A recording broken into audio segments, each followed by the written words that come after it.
In this video, I'll be showing you exactly what you should do to get your Amazon Vendor Manager to respond to your emails. So for those of you who are new here, my name is Benjamin Bolshinsky. I used to work at Amazon in the vendor management team for almost 3 years, and now I run a company called Vendor Launch, where we provide marketing services, consulting services for exclusively Amazon vendors.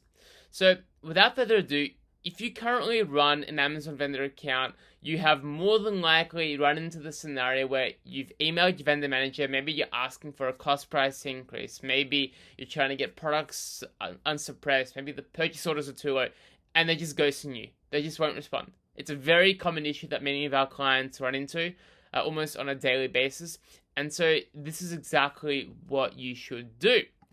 So firstly, you have to understand what your vendor manager cares about. Like, how does their mind work? Now, the first thing is Amazon is a very data-driven, cold business, right? They're very different to your traditional brick and mortar retailers like Walmart, Kohl's, Woolworths, Tesco, whatever it may be. They're very different. And the thing is, your vendor management does not care about any of the following things. They don't care about your goodwill. They don't care about the effort or the time that you've invested in maintaining the relationship with them. They don't care about the fact, you're trying to maintain a good relationship. They don't care about any of that. And the one that surprises most vendors is Amazon doesn't actually care about your products. They don't care about the tangible nature of your product. All of the time, money you've invested in product development, and that you've invested in coming up with your products, the good quality of your products. They don't care about any of that, right? They don't care about the color, the flavor, whatever it is. They just don't care. Again, it's a very numbers-based, data-driven company. At the end of the day, any Amazon vendor account, I don't care if you're Apple, I don't care if you're if you're a mom and dad store, whoever you are, to Amazon, you're just a set of ASIN numbers and KPIs. That is it. It's a very impersonal and cold way of dealing with Amazon, but that's the truth of it. It's the undeniable truth. And the thing is, when I worked as a vendor manager for some time in Amazon, like, you're managing, maybe hundreds of thousands of products, maybe tens and tens of different accounts. It's impossible to have a personal relationship with so many products or accounts.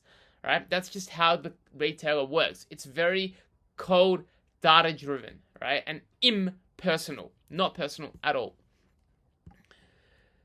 So then that takes me to the next question. Like, what does your vendor manager actually care about then if they don't care about any of these things? And there's 5 things, only 5 things.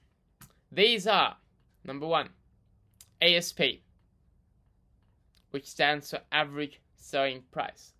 The higher the ASP, they want to see an increase in ASP, in average selling price. So that's the first KPI.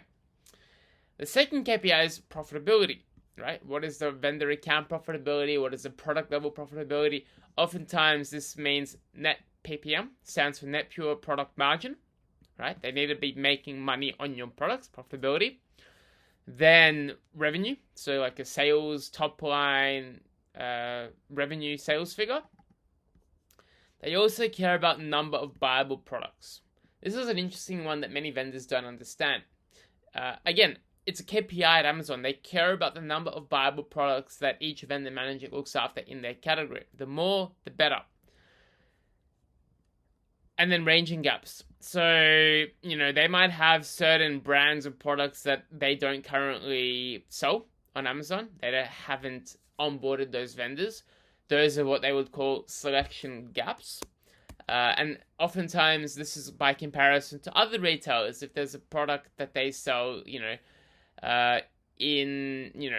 Walmart, but Amazon don't sell it, then that's a big red flag, and they will very much care about that. For example, one in many markets around the world, Nespresso is one that, like, they don't, Nespresso, the coffee company, in some markets, they don't want to supply Amazon. So that's a selection gap, for example. So ranging gaps is obviously another, is something they care about. But the thing is, your vendor manager is KPI'd on these 5 different points. Like, they have a measurable goal that changes every quarter, that their performance, their salary is specifically tied to, right?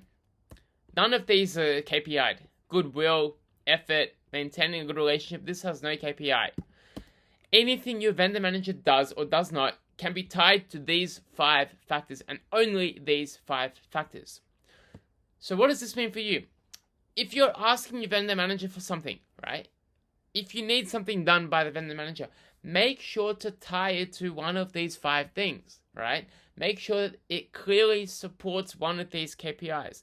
Moreover, if you can actually show a financial or a numerical impact to any of these 5 KPIs, then your vendor manager will respond. If you do not show that, they're not going to respond. A lot of the VMs, a lot of the clients or vendors that we work with, they fall into the mistake of just like emotionally asking for things. Oh, can you do this now? Please, we need this urgently done.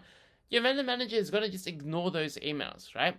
The vendors, the clients that have the best results are those that tie and ask to a specific financial outcome, and they show clear evidence how doing X, Y, or Z will result in an increase of X ASP, or an increase of 20% in revenue or profitability, or some other measurable financial impact.